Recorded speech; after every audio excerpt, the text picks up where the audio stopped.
Magandang araw mga besh! Tara, samahan niyo ako at ako ay magluluto ngayon ng ginataang papaya na may kasamang puso ng saging. At ayan nga po, ako'y ginabi na sa pagluluto ng gulay dahil ako nga po ay naggamas doon sa aking pagtataniman ng petchay.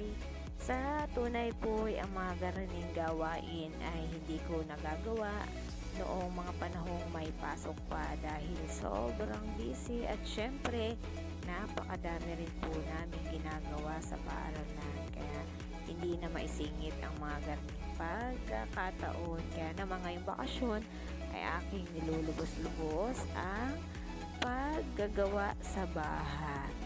Sa tunay po, bibihira po ako makapagluto ng garaning ginataan at talaga